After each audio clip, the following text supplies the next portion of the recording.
Yeah. Hello, friends.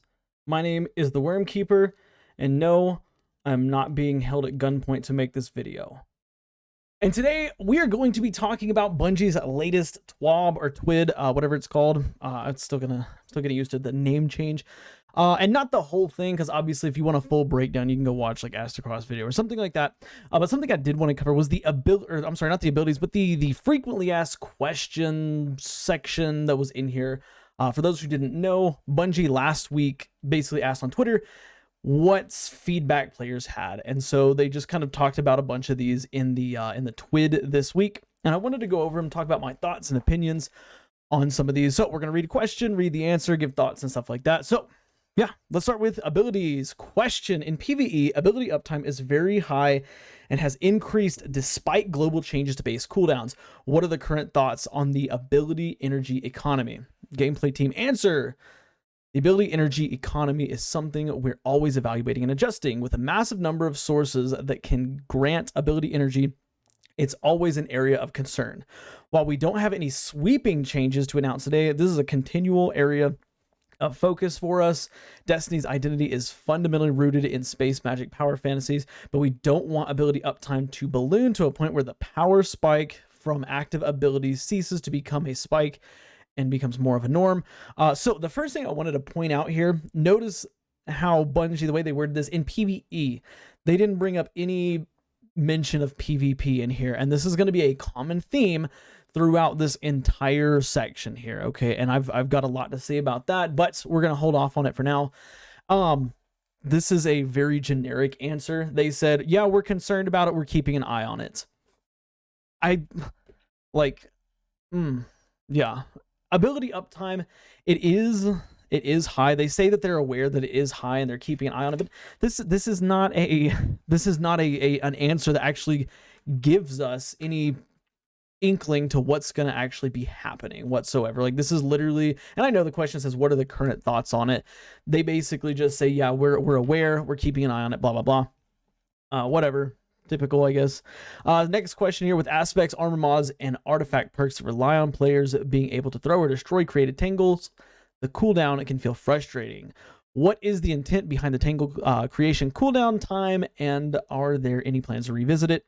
During strand development, we experimented with a significantly lower tangle creation cooldown time. When the tangle cooldown was too low, combats became extremely chaotic with random explosions going off all over the battlefield. We don't have any plans to go back to that level of uptime, but we agree that that competition around tangles can be frustrating. In Season 22, we're currently planning on reducing tangle cooldown time from 15 to 12 seconds. Let's go.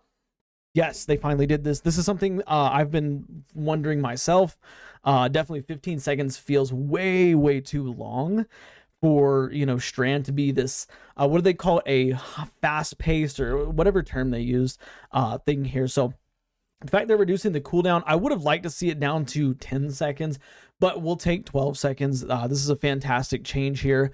Obviously, they keep talking about, earlier on in their answer here, they kept talking about how like they had a significantly lower cooldown time. And the way they word it, they act like that's how it was at launch and everybody on the battlefield got to experience that, but really only developers felt that. I think it'd be fun if, there was like a 5-second cooldown or something wild like that. But this is a great change nonetheless. This is going to open up Strand builds. I definitely think that the reason why they probably put off doing this for so long is because the number of incredibly powerful, artifact perks that we've had that associate themselves with tangles. Last season, destroying a tangle with a strand weapon literally created a suspending burst all around it, blah blah blah. And also you pair that with the fact that the explosion was bigger. Big deal. I think that's the reason why they didn't change it sooner, but it's fantastic that we are going to see a change from 15 to 12 seconds. Hopefully they do drop it down to 10 seconds at some point, but I'm pretty satisfied with this answer here. Next question. Brood Weavers were intended to be the minion masters of Strand, but Threadlings can feel underwhelming in high-end content, especially with the potency of Suspend. Are there any plans to adjust this relationship going forward? We're working on a two-pronged approach to this problem for Season 22. We can agree that it can be hard for Threadlings to feel valuable as combatant health increases in high-difficulty PvE activity. We also believe that Suspend is currently too strong in PvE. Wow, that's a huge one right there. My Strand Titan boys, get ready. It's coming. For Season 22, we're implementing a sizable increase in Threadling damage against PvE targets and reducing the duration and uptime of Suspend sources in PvE. In addition, we're making a change to the Broodweaver's newest strand Aspect, the Wanderer, to address community feedback regarding its potency. Yeah, so Threadlings, they're very, very weak. On my Warlock, I have moved away from using the Threadling build and just going for a straight up Suspend build, because it's honestly a lot better than the Threadling build. But this is good. This is fantastic that, you know, they're going to buff up the Threadling damage in PvE. Again, no mention of PvP anywhere, which I think in PvP the damage is fine. I think it's like 40 damage. Like that's not a massive amount, but that's a decent chunk of somebody's health. So I think that's a good change. Although the Suspend thing, blah blah blah, this is going to be a big deal, and we've talked about it in a previous video. You know, with Stasis and Suspend. Basically, Suspend outclasses Stasis freezing in literally every single way, and we actually talked about that video and how to make Stasis better, not how to make Strand less good. But yeah, duration and uptime of Suspend sources, I'm telling you, my Titans with Dringer's Lash, get ready for a massive nerf to that cooldown. I can guarantee you it's coming, okay? Which does suck, but you know what? Whatever. But yeah, that's it for that one. Next question. How does the team feel about the current suite of grenades? While we want all grenades to feel viable, some grenades are fundamentally better suited to specific situations or modes.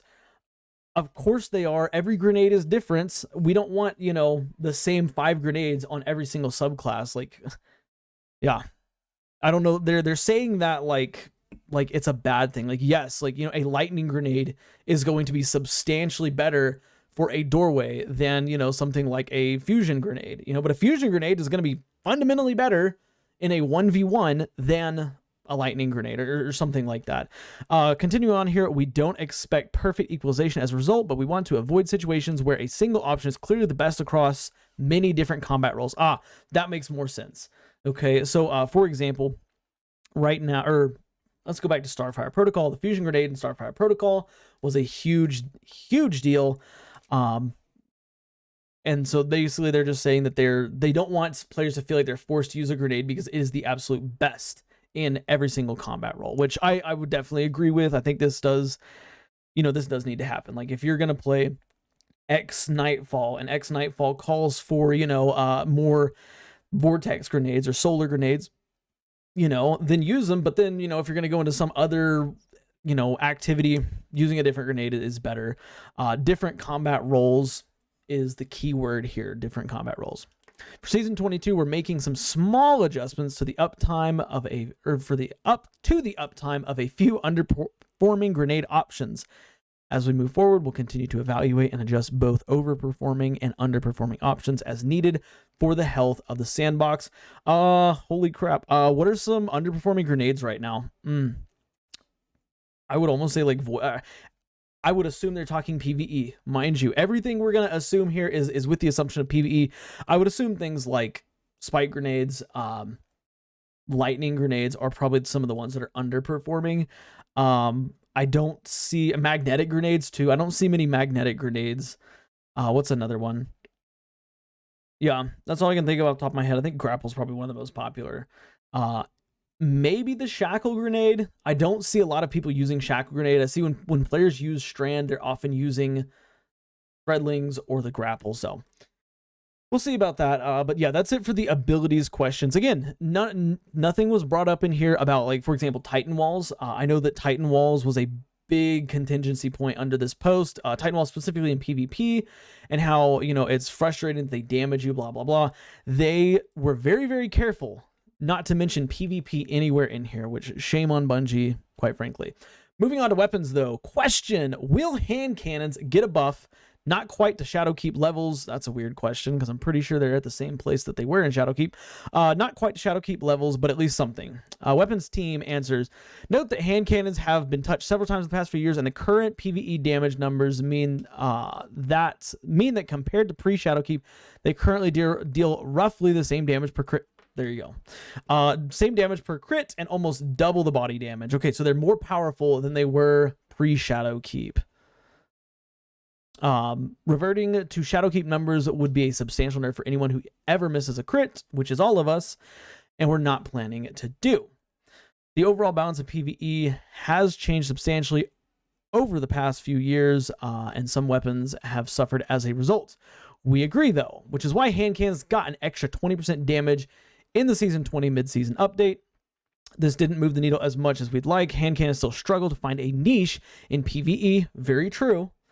Their damage output is comparable to other weapon types, but reload and smallish magazine make it painful to run out of ammo. There's some room to bump them up a little bit. Before I read all this, let me see if there's anything worth reading in here. No. Okay, on to the next one, though. Okay, so this is what they're planning to do. They increase the reload speed at 0 stat by 15%, which scales down at increasing stat with 100 reload being unchanged. This is a substantial benefit to hand cannons with a low reload stat, which includes several aggressive, the 120s, and precision hand cannons, 180s. PvE damage against minors increased by 20%. Fantastic. Increased damage in PvE against majors by 75%. That's a big deal. That is a fantastic deal. And then heavy burst hand cannons change the Warden's Law. Wow, sunset one right there. Warden's Law legendary hand cannon to be the first member of a new family, heavy burst hand cannon. This fires a 2-round burst, which is overall much more satisfying to use than the previous version, while still benefiting from some of the unique properties of the original. This is super interesting. Warden's Law was the only hand cannon to ever feature that 2-round burst. I don't know why they did that, because I don't know how many people actually still have a Warden's Law hanging around. I know I dismantled mine a long time ago, but I mean, I guess that is kind of a sign that we're going to be getting more heavy burst hand cannons in the future, which is, that's good. Overall, great changes to hand cannons. I think they nailed this question kind of nailed it on the head. Hand cannons, their damage output is the same as other weapons, but they are much more sluggish because that small magazine, slow reload time. I've always thought that hand cannons should be heavy hitters. Hand cannons should hit harder. Hand cannons should, kill every single red bar, except with the exception of your beefier ones like captains, knights, stuff like that. But any thrall, acolyte, blah blah blah, all the way up through grandmaster level should be one shot by hand cannons. I mean, hand cannons fire a big old bullet. They are a hand cannon, and they don't do that currently. So again, getting a increase here by 20%, good deal, and a 75% against orange bar. That's a fantastic deal. Question, next one. Kinetic weapons seem to be falling behind as builds get more intricate. Yes, they do. Are there any plans or ideas to make them more interesting to help integrate them into builds? We've also noticed that we've poked at the issue a little with the damage increase versus unshielded enemies and kinetic trimmers perk, but we've also prioritized shipping more stranded stasis weapons into the kinetic slot to equalize those numbers a little and ensure that all slots can tie into build crafting. Yeah, I don't know if y'all have noticed, but like this most recent season 21, it feels like we got barely any kinetic weapons. Like we got messenger from trials, which is returning weapon technically, but a lot of the world drops, a lot of the dungeon weapons, stuff like that, they are stasis or strand weapons. So very interesting. We're continuing to look at kinetic and have something planned on a year of the final shape timeline. It may make them a little bit more unique, but maybe it's time for that kinetic subclass. Probably not. No, this is Bungie trolling us, right? There's no way they're gonna do a kinetic subclass. This right here, this is big. This is big. A kinetic subclass. I don't even know what that would look like, to be honest. Lots of fists flying, lots of grenades similar to the that exotic weapon. I can't remember the name of it. It is the special ammo sidearm. That's a big deal, but they say probably not. I want to warn players, don't get your hopes up for a kinetic subclass. I know that Bungie's, dropping hints here, blah, blah, blah, blah, blah. Maybe come final shape, we do get like kinetic subclasses, you know, as the final like darkness based subclass. I don't really know what you'd call kinetic, like a kinetic subclass. Like I don't really feel like it classifies as darkness based, but who knows? But yeah, definitely agree with that. I mean, kinetic tremors is a great perk, especially in high level content like grandmasters, but in average content and day-to-day content, not so much. It's definitely you know, you kill everything basically before you even get the chance to actually proc kinetic tremor. So definitely a good question here. Definitely notice the more strand and stasis weapons. And now we got to answer as to why we got more stasis and strand weapons. Sorry. Next question. How's the team feeling about the current state of glaives? What about the exotics? If they do not mention class specific exotics in here, I'm going to throw a fit. We've got a substantial glaive tuning pass coming in a future season. Currently, this is on season 23. So not the upcoming season, guys.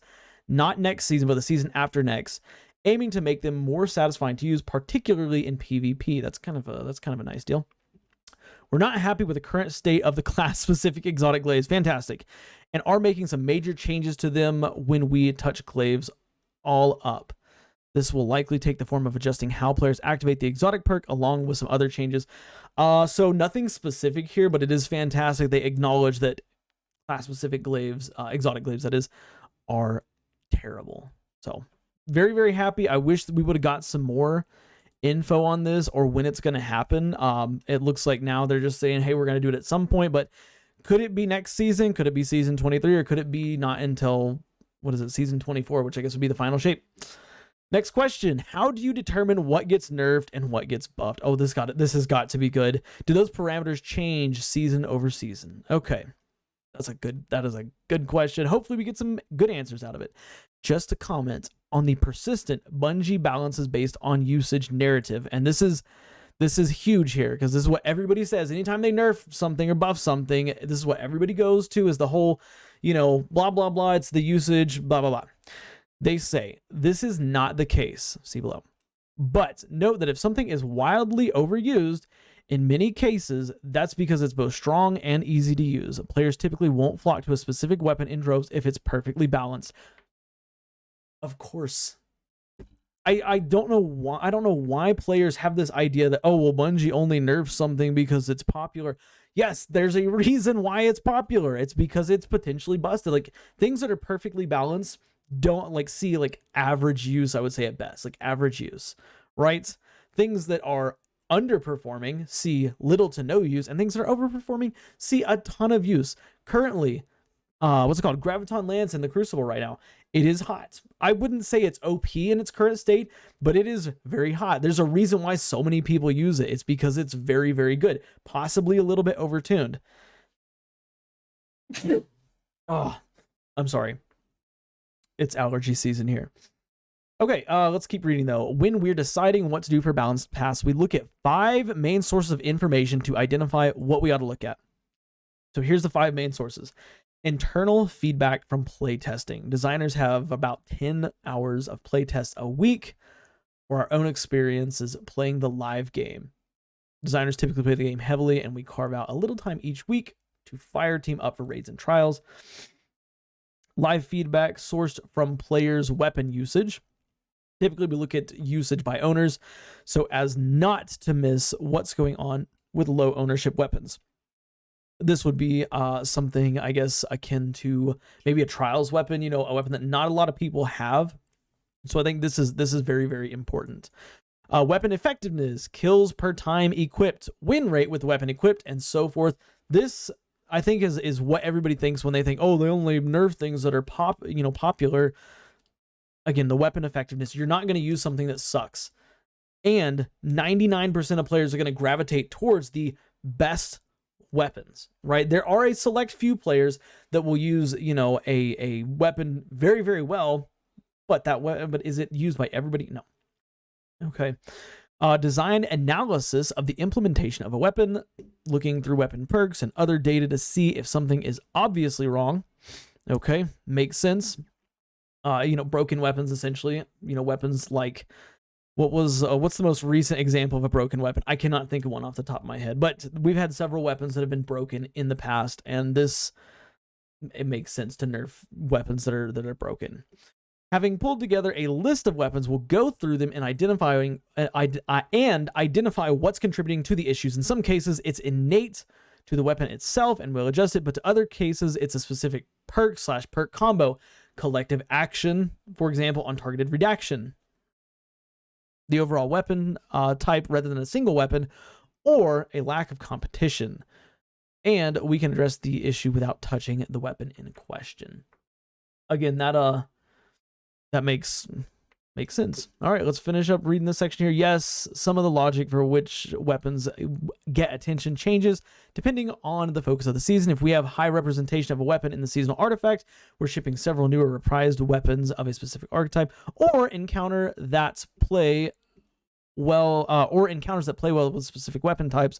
We'll dig into matchmaking to make sure that they perform well with the seasonal focus from other teams. For example, in the past, we've had seasons that revolve around high density close range encounters.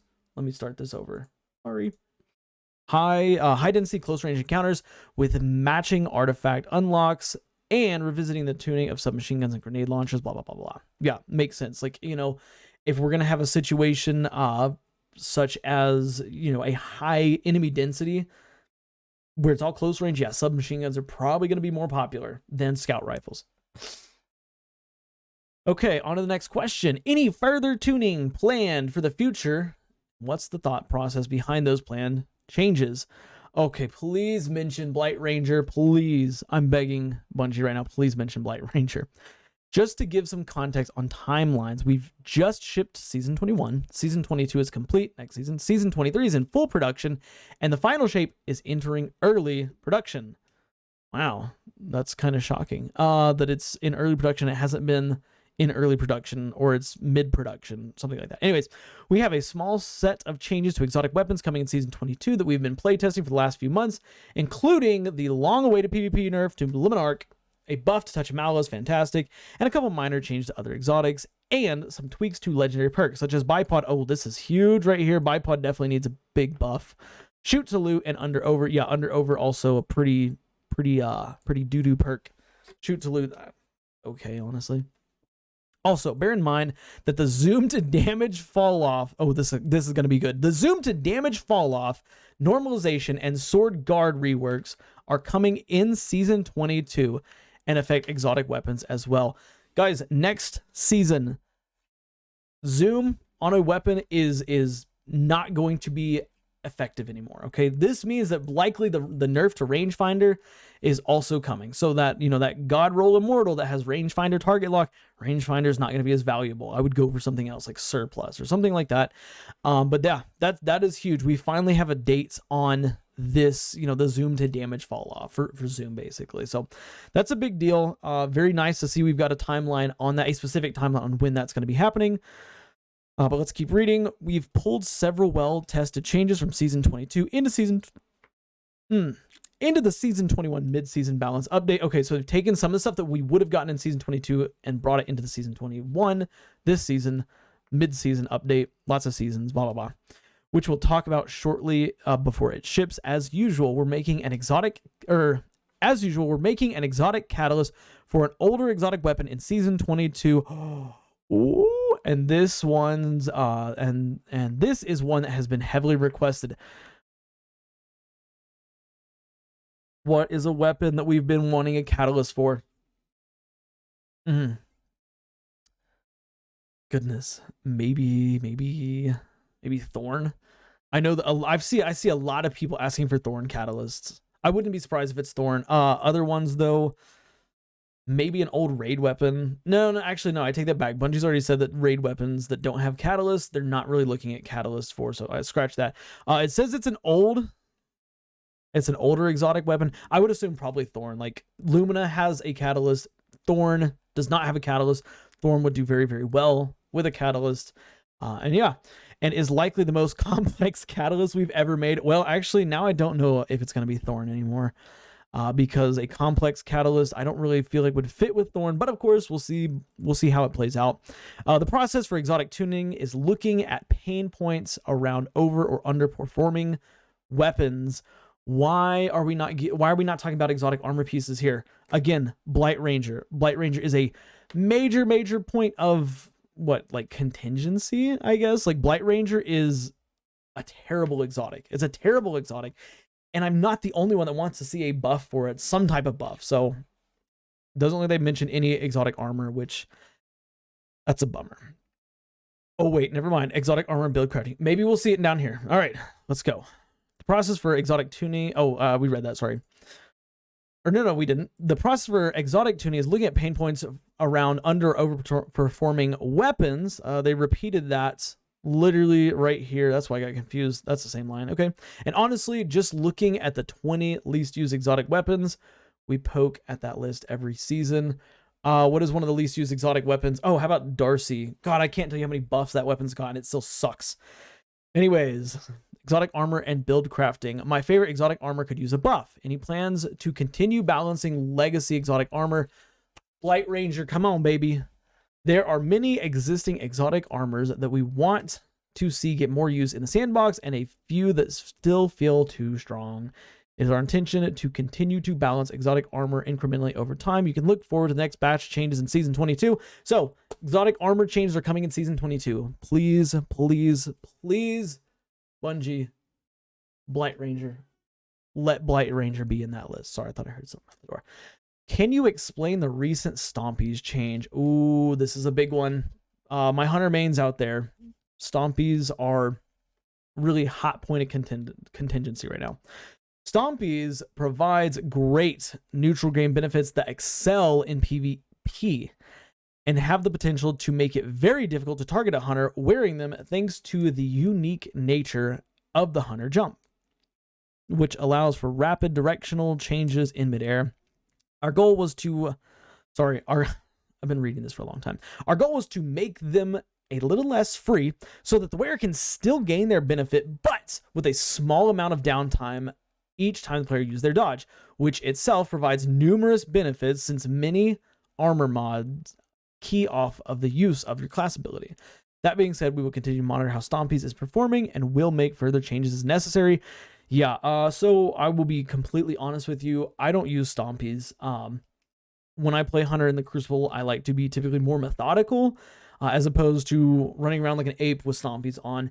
So I've used them a little bit since their nerf. I don't see a big issue with it. I think the thing is, like, the trade-off does feel kind of bad, right? Like, oh, well, you know, I either have to save my dodge and lose out on all the benefits of Stompies, or, you know, lose the benefits of my dodge and save out, you know, and keep Stompies up. That, you know, it doesn't sound like they're going to make any change to it. They said they're keeping an eye on it, and they basically explained the changes, which is what the question asked them to do. But yeah, makes sense. I think Stompies are personally like kind of fine right now. You know, if you want to be a shotgun ape, that's fine, but you got to have some kind of trade-off. And that's kind of what all exotics are about, is, you know, the trade-off. You know, Arbor Warden, for example, the new Titan exotic this season, you know, the trade-off, you don't have the ability to instantly pop a barricade. Like, you've got to activate this whole grenade, throw it, blah, blah, blah, blah. But yeah, there's your answer. Question: Are there any plans for more exotic armor interactions with exotic weapons, like Necrotic Grip has with Weapons of Sorrow? Please mention Rat King and Graviton Lance for the love of everything that is good. We feel these special connections between exotics are best when they are rare and a little bit hidden. That being said, we would like to add more of them to the game, especially for Hunters and Titans. Keep an eye on the future. Oh, man, I was really hoping we'd see some kind of mention of Graviton Forfeit and the Rat King. Oh well. That's a bummer. Will we ever see any of the pre-Lightfall armor mods come back? The answer is no. We are paying close attention to how the current mod system is performing, as well as how it is being received. It is our goal that the base armor mods are straightforward and approachable. They should be they should be the behind-the-scenes foundation of your build, not the star elements. We do want to experiment with fun and novel ways to interact with Ords of Power armor charge, and other mod systems, and plan to do so via the seasonal artifact. Yeah, see, the answer is no. These mods are never coming back. They didn't outright say it, but the way they worded it here, no, they're not gonna bring those back. The mod system that we have now is here to stay. They might add more mods in the future that play on this, but old mods, I know what people are probably thinking. You know, when they ask for pre-Lightfall armor mods, elemental charge mods, or elemental well mods, I don't see those coming back, which sucks because elemental wells were so good in so many builds. Sorry. Okay, miscellaneous questions. Can we favorite shaders soon, please? Yes, Bungie, please. Okay, rewards UI UX popping in here. Rewards UI UX, that's weird. UI UX popping in here to answer this one. We're hesitant to talk too much about complex features that aren't far enough along to attach to a specific release, but we are going to be sharing some going to be sharing some, oh, I can't read that, sorry, that's confusing. New features in this vein real soon. Okay, so the ability to search shaders potentially coming. Same thing with favoriting shaders. Personally, I would rather have a search shader feature than this whole, you know, favoriting shaders. I don't know. I change my shaders all the time now. That's a video for another topic though. And the final question we have here, are there any details or confirmations regarding HUD/UI updates that were previously mentioned? We'll talk more about this when we have something to show close to the final shape. I know that Astacross, I know he said on stream and stuff before, he wants the ability to do, like, I guess, what game is it? Final Fantasy? Final Fantasy does, where you can basically customize your HUD how you want. I would just like to see more than 4 buffs/debuffs on the side of my screen. Like, don't care. I don't care if they do anything else. I just want to be able to see if I have Radiance when I also have, you know, Healing Rift and Restoration and blah, blah, blah, blah, blah, all that other stuff. So yeah, hopefully we get some answers. The biggest thing out of here, in my opinion, that's really going to have an impact on the game, where was it? Right here. Or wait, no. Right here. We believe that Suspend is too strong in PvE. My Strand Titans, we were thinking about doing a build video on this, but my Strand Titans, be ready for a big fat nerf coming to you. I would not be surprised if, like I said, Dranger's Lash gets a massive nerf to its cooldown, which would suck, but that's what they did with Bastion. I could see them doing it here as well. As well as, you know, we know the timer, you know, the timer being short and reducing the duration and the uptime of Suspend sources in PvE. Not super happy about this, because I feel like, you know, when it comes to stasis, every class has its own like build style. You know, warlocks, for example, are the minion masters. It even says so down here, you know, somewhere wherever it is, but you know, they have the Threadling builds. Hunters have the movement abilities. You know, they've got the dive, the double grenade for grapple. Their exotic is, you know, focuses around using the grapple. Sorry, for Titan it is Suspend. Okay, so when Suspend inevitably does get nerfed, Titans are going to take a massive hit to it, and especially because out of the 3 like sources, or the three aspects that we have, I don't like Flichet Storm, or however you say it, Flichet. I don't know. I don't like that art. I don't like that one very much. Like it feels kind of gimmicky, I guess, and doesn't really fit the whole build that Titans have. But I'm not really excited about this. But the other big thing, of course, 15 seconds to 12 seconds, yeehaw on the Tangle cooldown. I am very excited for that as well, which is fantastic. But that's an overview of all these. Like I said, I mean, Bungie did a lot of their normal dance around the bush in terms of answers and stuff. You know, we didn't get any straight up answers on this one. They didn't really mention PvP too much, which I don't like, especially when it comes to abilities. You know, PvP Titan Barricade, that was one that was frequently brought up under that Twitter post, but I don't know. We'll just have to see. But of course, I want to hear your thoughts on all of these changes. What are you most excited for? What are you least excited for? Hand cannon's getting a big buff. That's another big one. And of course, the exotic glaives also, you know, getting a buff. That's another pretty big deal. But yeah. Oh, last thing, of course, kinetic subclass. Not gonna happen. Don't count on it. Anyways, like the video if you enjoyed it. Leave a comment telling me your favorite, least favorite, blah blah blahs on each of these. And yeah, watch the video you see on the end screen, subscribe for more daily Destiny content, and I will catch y'all guys in the next one. Bye for now.